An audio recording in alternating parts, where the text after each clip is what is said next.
Si empiezas a leer la Biblia desde el comienzo, llegarás a más o menos la mitad del segundo libro, Éxodo, y encontrarás un montón de leyes antiguas. Harás esto, no harás aquello. Estas leyes están todas escritas en el estilo literario que llamamos discurso en prosa y se encuentran por todos lados en el segundo, tercero, cuarto y quinto libros de la Biblia. Hay más de 600 leyes. Y puesto que leer códigos antiguos de leyes no es algo que tú y tus amigos hacen muy a menudo, es probable que tengas dificultades. Así que hablemos de cómo leer la ley en la Biblia. Lo primero que hay que recordar es que la Biblia no es un manual de comportamiento con una lista completa de lo que debemos hacer y de lo que no debemos hacer para complacer a Dios. Cierto, la Biblia es una narrativa épica, pero en su historia, Dios sí le dice a las personas qué hacer.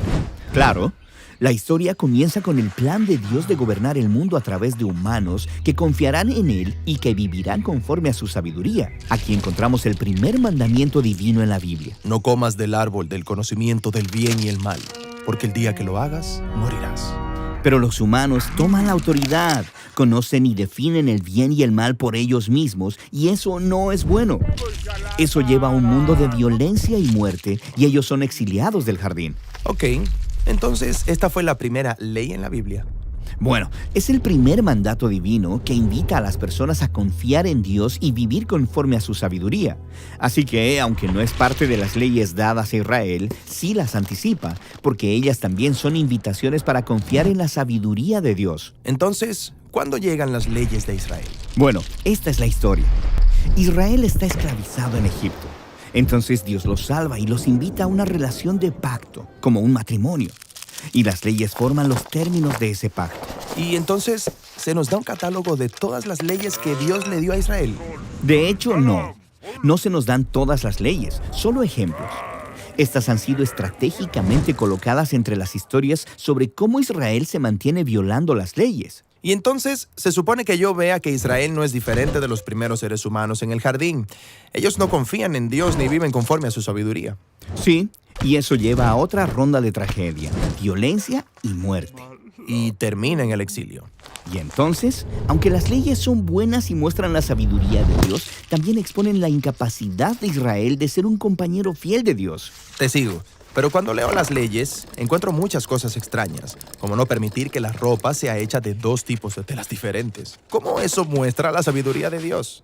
Ok, es importante notar que muchas de estas leyes son símbolos rituales antiguos que separaban a Israel de las otras naciones, es decir, los hacían santos. Entonces, algunas leyes hacían de Israel distinto a las naciones vecinas, mientras que otras leyes los apartaban de cosas que en su cultura simbolizaban muerte, enfermedad y corrupción moral. Bueno, pero ¿qué hay de los rituales para matar animales? Los sacrificios también eran símbolos rituales que conectaban a las personas con Dios. Ya que tú, un mortal, no puedes ascender a la presencia de Dios en el templo celestial, un animal sin culpa, ofrecido a Dios, podía ir en tu lugar, cubriendo tus faltas, para que puedas saber que eres aceptado por Dios. Ya veo. Pero no todas las leyes son rituales antiguos. Algunas son solo acerca de ser buena persona y tratar bien a los demás. Sí, pero estas leyes no tratan solo de ser bueno. Tratan sobre la justicia, que es muy importante para Dios. En la primera página de la Biblia aprendemos que todo ser humano es hecho a imagen de Dios y merecedor de dignidad. Y estas leyes aplican ese ideal en los días de Israel.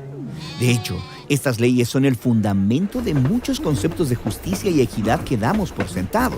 Pero algunas de las leyes no parecen justas, como las leyes que permiten la esclavitud. Bueno, si miras estas leyes en su contexto cultural antiguo, verás que Dios está trabajando con Israel como los encontró, impulsándolos hacia la justicia. Entonces, la esclavitud no es abolida, pero sí es socavada. Por ejemplo, se suponía que Israel recreara la liberación del Éxodo al liberar a los esclavos y perdonar todas las deudas cada 7 años. Esto fue revolucionario en el mundo antiguo. Bien, ¿qué hay de todas las leyes acerca del descanso del Sabbat cada séptimo día y de todas las fiestas de 7 días? Quiero decir, ¿por qué todos esos 7?